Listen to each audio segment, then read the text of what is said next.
Hey everyone, welcome back. तो हम already 141 का सबसेक्शन 1 कर चुके हैं। 141 का सबसेक्शन 2 भी हमने कर लिया। नाउ कम्स 141 का subsection 3 which talks about basically the disqualification. कौन कौन ऑडिटर बिल्कुल भी नहीं बन सकता है, कौन कौन डिसक्वालिफाइड है, ठीक है, वो बिल्कुल भी ऑडिटर नहीं बन सकता है। तो उसमें फर्स्ट पॉइंट आता है बॉडी कॉरपोरेट। बॉडी कॉरपोरेट में कंपनी भी आती है और भी बहुत चीज़ें आती है which we have started in law. ठीक है, तो बॉडी को कभी कभी कभी देखा है कोई सीए का एग्ज़ाम देने जा रहा है, कोई कंपनी, लाइक कोई कंपनी बैठ रही है सी के एग्ज़ाम में और कंपनी बन गई है चार्टर्ड अकाउंटेंट? नहीं, ऑब्वियसली। तो क्या बॉडी को, क्या कोई कंपनी जब चार्टर्ड अकाउंटेंट ही नहीं बन सकती तो वो एलिजिबल कैसे हो सकती है? इसलिए वो डिसक्वालीफाइड है। तो body corporate other than LLP registered under the LLP act. अब इसमें LLP को क्या दिया रखा है? एक्सेप्शन दे रखा है कि LLP डिसक्वालीफाइड नहीं हो सकती। क्यों? बिकॉज यहाँ पे देखो फॉर्म इंक्लूडिंग LLP लिखा है, तो फॉर्म में LLP भी आती है। बट कंडीशन क्या है क्वालिफिकेशन के लिए? That majority partners should be qualified. Now body corporate कभी भी एक ऑडिटर नहीं बन सकती है एक्सेप्ट LLP। LLP बन सकती है, बिल्कुल बन सकती है, provided that majority partners should be qualified. Second, officer और एम्प्लॉय ऑफ द कंपनी। अब हमें पता है जो ऑडिट होता है वो एक इंडिपेंडेंट होना चाहिए, ऑडिट है ना, एक इंडिपेंडेंट एग्जामिनेशन होता है। इंडिपेंडेंसी क्रिएट करने के लिए ऑफिसर और एम्प्लॉय तो भाई इंडिपेंडेंट है ही नहीं ना, वो तो कंपनी के अंडर काम कर रहे हैं, तो कहीं ना कहीं वो डिपेंडेंसी है उनके अंदर। मतलब वो एम्प्लॉई है office, obviously they will be unbiased, sorry they will be biased, biased होंगे वो अपने ओपिनियन देने में ना।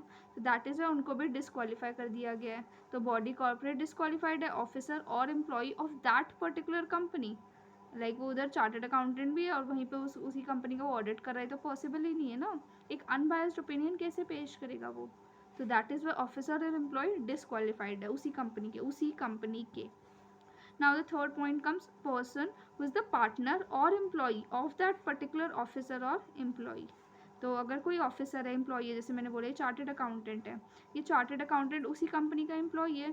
हो सकता है ये कोई फर्म में काम करता हो, फर्म में इसका कोई पार्टनर है मिस्टर एक्स, मिस्टर एक्स इसका पार्टनर है। तो क्या ये चार्टर्ड अकाउंटेंट तो एम्प्लॉई है, क्या ये एलिजिबल है? बिल्कुल नहीं। क्या इसका पार्टनर एलिजिबल है? बिल्कुल भी नहीं, उसका पार्टनर भी वो नहीं होगा एलिजिबल। या फिर इस सीए के अंडर कोई एम्प्लॉई है जो उसका काम वगैरह संभालता है, ठीक है, उस चार्टर्ड अकाउंटेंट का एक मैनेजर काइंड ऑफ, या चार्टर्ड अकाउंट मैनेजर तो नहीं हो सकता, बट चार्टर्ड अकाउंटेंट अपना एक चार्टर्ड अकाउंटेंट रखता है उसके फाइनेंशियल मैटर्स के लिए, तो ये तो सीए का एम्प्लॉई है। एक सीए का एम्प्लॉई एक सीए का एम्प्लॉई क्या क्वालिफाइड हो सकता है? बिल्कुल नहीं।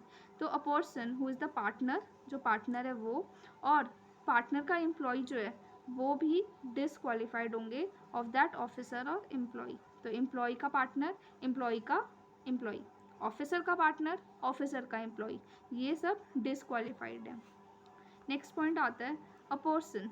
ना ये बहुत ज़्यादा इंपॉर्टेंट है, बहुत ही ज़्यादा इंपॉर्टेंट है।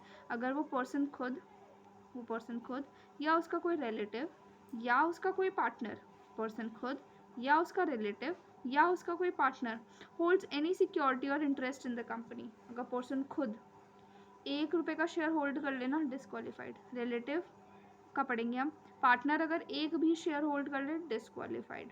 मतलब तुम्हारा ना दूर दूर का रिश्ता होना चाहिए उस कंपनी से, अगर तुम्हें ऑडिट करना है उस कंपनी का, दूर दूर का रिश्ता, ना कोई शेयर्स होल्ड करे होने चाहिए, ना तो तुम उसके एम्प्लॉय होने चाहिए, या कहीं से भी, मतलब एक सिंगल कनेक्टिंग डॉट नहीं होनी चाहिए, कनेक्टिंग डॉट नहीं होनी चाहिए तुम एम्प्लॉय और ऑडिटर के बीच में।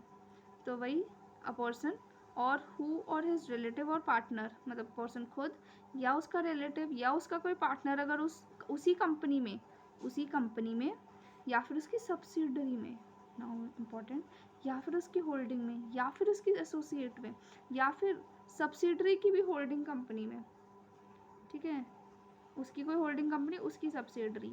तो अगर इन सब में वो क्या करता है, शेयर्स होल्ड करके रखे हैं उसने या उसके रिलेटिव ने या पार्टनर ने, तो वो डिसक्वालीफाइड है। Provided exception is there, very important. Exception क्या है? That face value should not exceed 1 lakh if the relatives hold the shares.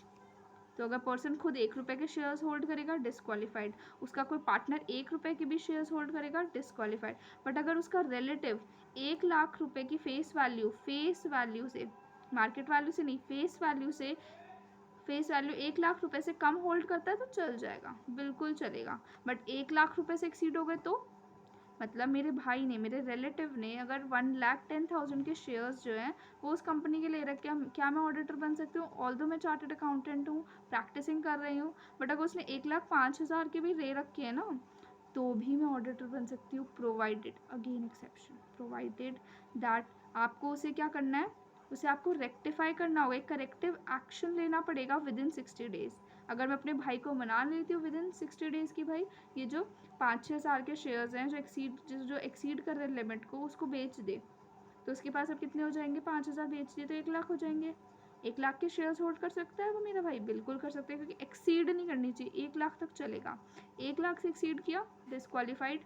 But अगर आपने करेक्टिव एक्शन ले लिया विद इन 60 डेज तो कोई बात नहीं, आपको 2 महीने का टाइम है, मतलब 60 डेज का टाइम है, बेसिकली 60 डेज का टाइम है, करेक्टिव एक्शन लो, अपनी 1,00,000 की लिमिट से कम कर लो या 1,00,000 तक कर लो। उसके अगर तुमने 60 डेज में कर लिया तो तुम तो क्वालिफाइड हो। अगर उस 60 डेज के बाद भी, 60 डेज के बाद भी अगर तुम्हारे रिलेटिव ने होल्ड करके रखे shares exceeding 1,00,000, definitely will be disqualified. ठीक है।